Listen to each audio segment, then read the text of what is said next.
Quelqu'un me partageait dernièrement combien elle n'arrivait pas à se retrouver seule en sa compagnie, seule avec elle-même. Combien elle me disait, je suis dure avec moi-même, je suis exigeante et j'ai beaucoup de mal à me pardonner mes erreurs. Moi, ça m'a tout de suite fait penser à l'estime de soi et à l'amour de soi. Alors je me suis dit, pourquoi pas en faire une vidéo, puis pourquoi pas en parler. Et ce que je te propose aujourd'hui, ce sont des exercices concrets qui vont t'aider à être bien en ta compagnie en faisant grandir l'amour et aussi l'estime de toi-même. Alors tu auras besoin de papier, de stylo pour faire les exercices de cette vidéo. Mais avant tout, c'est quoi l'estime de soi?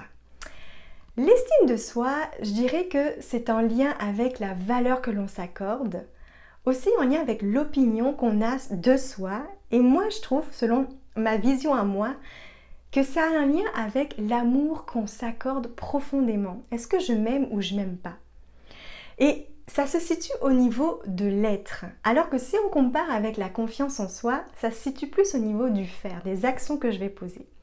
Et souvent, un manque d'estime de soi, ça a été influencé par le passé, par certains commentaires des autres ou par leurs attitudes, même par des événements.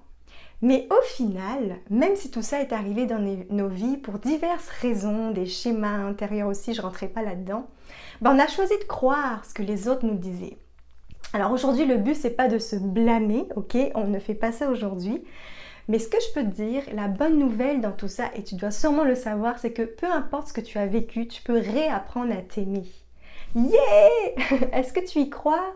Un peu, oui, mais concrètement, comment on fait? Alors, en posant des gestes jour après jour, des gestes concrets, ça va t'aider à retrouver une meilleure estime de toi.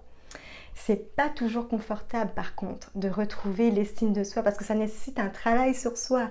Ça peut être même très confrontant, mais c'est faisable. C'est ça la bonne nouvelle. Et aussi, c'est vrai que parfois ça peut aussi demander un accompagnement professionnel plus profond, surtout si la racine de l'amour, du non-amour de soi, la racine de l'estime de soi est profonde. Ça peut demander un accompagnement, mais poser des gestes concrets jour après jour, c'est un bon début. Alors pour faire évoluer l'estime de soi, on peut travailler sur plusieurs choses. La première chose, c'est de commencer par changer nos exigences, nos attentes sur ce qu'on croit qu'on devrait être. Les attentes, hein. Deuxièmement, on peut changer le regard qu'on a sur nous, apprendre à se regarder avec amour, avec compassion. Oh, quel bonheur! Troisième chose, on peut poser, comme je le disais tantôt, des petits gestes concrets qui vont nous aider jour après jour à faire grandir l'amour de soi. Alors, je te propose 7 exercices qui vont t'aider grandement à te donner de l'amour, à faire grandir l'estime de soi. Ce sont des exercices, c'est vrai qu'ils vont te demander un certain temps. Et aussi, ça va te demander une réelle intention d'évoluer.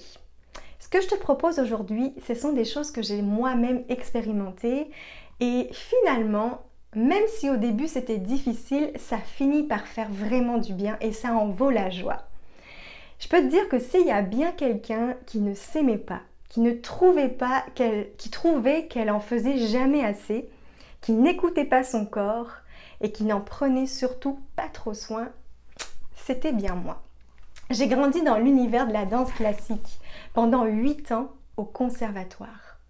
Donc les paroles dures envers moi-même et envers mon corps, je peux te dire que j'ai bien connu ce que c'était. Par exemple, je me disais souvent, t'es trop grosse, tu n'en fais pas assez, tu t'es pas assez entraînée. Il y avait vraiment des trucs que je faisais qui me faisaient très très mal au niveau psychologique et même physique. Entre autres, je me rappelle un spectacle que je faisais et je me suis fait une entorse pendant le spectacle, très douloureuse, mais je me suis quand même relevée et j'ai continué à danser jusqu'au bout du spectacle. Ça a été quelque chose d'assez difficile à vivre après pour les conséquences que ça a eu. Je me rappelle aussi souvent que je trouvais que j'étais pas digne d'être aimée. Alors ce sont des pensées puis des actions qui, je peux te dire, ne m'ont pas aidé à avoir une bonne estime de moi. Je te propose un premier exercice pour augmenter ton estime, c'est de prendre du temps pour toi. Apprendre à te connaître, à te côtoyer au quotidien, parce que tu sais, tu es la seule personne avec qui tu passes le plus de ton temps. 24 heures sur 24, tu es avec toi. Alors, c'est mieux si ta compagnie, c'est un peu agréable, non, tu trouves pas? C'est plus difficile, je trouve aussi, d'aimer quelqu'un qu'on ne connaît pas. Alors, c'est mieux d'apprendre à se connaître. Tu peux t'aider, tu peux te poser ces questions pour t'aider. Qu'est-ce que j'aime? Et encore plus, qu'est-ce que j'aime chez moi? C'est quoi mes valeurs? Qu'est-ce qui me motive dans la vie? C'est tellement important de savoir ça. Prends le temps de t'arrêter, d'écrire sans filtrer et tu vas apprendre à te découvrir davantage jour après jour. Je te dis de te donner au début au moins 15 minutes pour toi. Pourquoi pas d'augmenter ensuite à 30 minutes, 1 heure et pourquoi pas 2 heures par jour. Tu sais, tu le mérites vraiment ce temps-là. Tu en vaux la joie. Deuxième exercice, c'est quelque chose que j'aime bien proposer dans nos ateliers de communication consciente. C'est l'exercice du miroir. C'est très puissant, vraiment c'est très puissant si on embarque évidemment. C'est pas magique. Mais là encore, c'est pas facile, mais ça peut évoluer avec le temps. Je dirais de commencer dans un premier temps de prendre quelques secondes devant le miroir, pour te regarder dans les yeux. Place une intention de bienveillance, de non-jugement et regarde-toi avec le plus d'amour qui est possible pour toi dans l'instant présent. Et je peux te dire qu'au début, ça peut être très inconfortable. Sûrement que tu ne dureras pas très longtemps, mais plus tu vas le faire avec le temps, tu deviendras capable, c'est sûr que tu vas être capable d'augmenter le nombre de minutes et de te regarder avec de plus en plus d'amour. Troisième exercice. C'est un peu la continuité de ce que je viens de te partager, de l'exercice précédent, mais cette fois, on va y ajouter des paroles empreintes d'un amour. Donc, tu vas te parler devant le miroir. Parce que l'estime de soi et l'amour de soi, j'arrête pas de le dire, c'est vraiment lié. Prends un moment ensuite, après t'être regardé face au miroir, en te remerciant d'être qui tu es. Pour tout ce que tu as fait de beau dans ta vie, pour tout ce que tu as fait de grand, de bien, et aussi, je dirais même pour tes erreurs. En fait, au passage, ce ne sont pas des erreurs, ce sont des apprentissages et des occasions d'évoluer, vraiment. Parle-toi avec le plus de douceur et d'amour possible, un peu comme si tu t'adressais à quelqu'un d'autre. Et quand tu te regardes dans le miroir, j'ai envie de te poser cette question, qu'est-ce que tu vois de beau? Et ici, la réponse, je vois rien de beau là, c'est pas admis, pas pour la vidéo ici et pas pour ta vie, ok? Trouve au moins 5 belles choses à te dire. Quatrième exercice. Tu sais, il y a des choses chez toi que tu peux changer et il y en a d'autres que tu peux pas. Par contre, tu as un immense pouvoir sur les choses que tu peux changer. Par exemple, tes vêtements, la couleur de tes cheveux, ton poids. Par contre, la grandeur de ta taille ou la couleur de ta peau, tu ne peux pas vraiment changer ça. Alors, je te propose de faire 2 colonnes sur un papier. En écrivant à gauche ce que tu n'aimes pas chez toi et que tu ne peux pas changer. Et dans l'autre colonne, celle de droite, ce que tu n'aimes pas chez toi et que tu peux changer. Les réponses de la colonne gauche, la première colonne, ça doit vraiment correspondre à la réalité, ok? Par exemple, tu peux te demander, est-ce qu'il existe une solution pour ça? Si ta réponse est oui, je t'invite à changer ta réponse de colonne et de la mettre à droite. Par exemple, si j'écris dans la première colonne de gauche que je n'aime pas mon inconstance à me lever à la même heure le matin. Un jour c'est ci, un jour c'est ça. Est-ce qu'il y a une solution pour moi à ça? Oui. Je pourrais par exemple me coucher plus tôt le soir, mettre mon réveil à l'extérieur de la chambre pour pouvoir me lever lorsqu'il sonne. Je me lève d'un coup puis je vais l'éteindre. Donc si je choisis de garder cette inconstance que j'aime pas chez moi dans la colonne de gauche, même après l'exercice, c'est peut-être parce que j'en tire un avantage. Parfois, c'est pas qu'on ne peut pas changer les choses, mais pour différentes raisons, on fait juste le choix de le garder comme ça. C'est un choix en fait, c'est pas une fatalité. Et c'est ok comme ça. En fait, assumer tes choix en conscience, ça va te redonner du pouvoir sur ta vie et ça va te permettre de mieux t'accepter tel que tu es. Alors mets-toi en action pour changer réellement les choses que tu peux et que tu veux changer. Cinquième chose, cinquième exercice. Maintenant, ce que je vais te proposer, c'est de visualiser quelqu'un qui t'inspire. Allez, visualise, tu l'as en tête, ok, on continue. Prends une feuille, un stylo, écris au moins 15 lignes sur ce qui t'inspire le plus de cette personne. Par exemple, ses qualités, ses valeurs, ses manières d'agir, ses manières de se comporter peut-être. Alors, je t'invite à mettre sur pause la vidéo Et là, tout de suite, prends le temps d'écrire 15 lignes sur ce qui te vient par rapport à cette personne et par rapport à quelque chose qui t'inspire. Est-ce que tu as remarqué que ce qui est présent chez l'autre, ça l'est aussi chez toi? C'est pas encore tout à fait développé chez toi peut-être, mais le fait que tu le vois chez l'autre te montre que c'est aussi présent chez toi. C'est une bonne nouvelle, non? Reprends maintenant ce que tu as écrit. On va aller un petit peu plus loin, ce que tu as écrit sur l'autre personne, en le mettant au jeu. Par exemple, si tu as écrit « J'admire chez cette personne sa grande bonté, sa bonne humeur, son charisme peut-être », ça pourrait devenir quelque chose comme « J'aime chez moi ma grande bonté, ma bonne humeur, mon charisme ». Et je te propose de relire cette lettre autant de fois que nécessaire tous les jours par la suite, pendant plusieurs jours, plusieurs semaines même.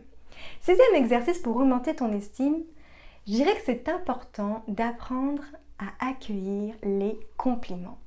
Est-ce que tu as remarqué parfois combien c'est difficile? Quelqu'un va nous dire aujourd'hui « Hey, t'es rayonnante aujourd'hui » et puis nous, on va penser « Parce que les autres jours, je suis pas rayonnante » ou « Pourquoi elle me dit ça? Ah bon? Pourtant, j'ai rien fait de spécial pour ça. » Toutes ces petites pensées, ça révèle un peu ton incapacité à t'aimer et surtout à accepter les compliments. Alors, un petit conseil, apprends à accueillir le compliment que tu vas recevoir sans le remettre en question, sans l'interpréter, sans faire diversion ou dire une blague ou une banalité, mais simplement avec gratitude en disant « Merci, je suis touchée ». Et viens observer l'effet bienfaisant que ça peut avoir en toi. 7e et dernier exercice, on va axer sur les petits gestes du quotidien pour prendre soin de toi, pour prendre soin de ton corps, sans négliger forcément aucune partie. Prendre soin une plus que l'autre.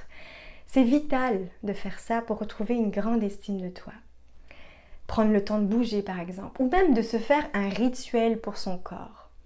Est-ce que tu as ce genre de petit rituel, par exemple pour appliquer ta crème de jour ou de soir, ou les deux?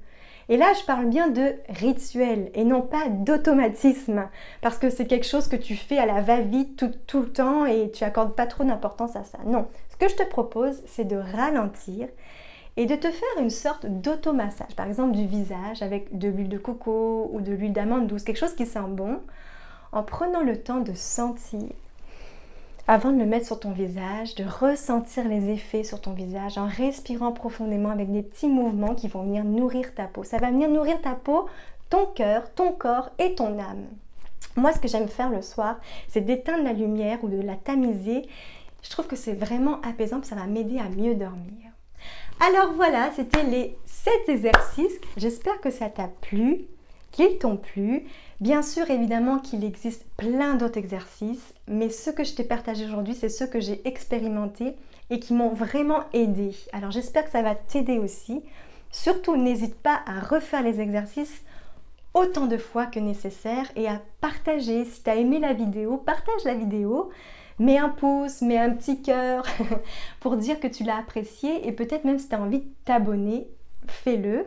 Mais surtout, ne quitte pas cette vidéo sans me dire en commentaire s'il y a des choses que toi tu fais qui t'ont aidé et qui t'aident encore aujourd'hui pour faire grandir l'estime de toi, pour faire grandir l'amour de toi-même. Tu sais, c'est super chouette de pouvoir s'inspirer. Moi, ça va me faire plaisir de te lire.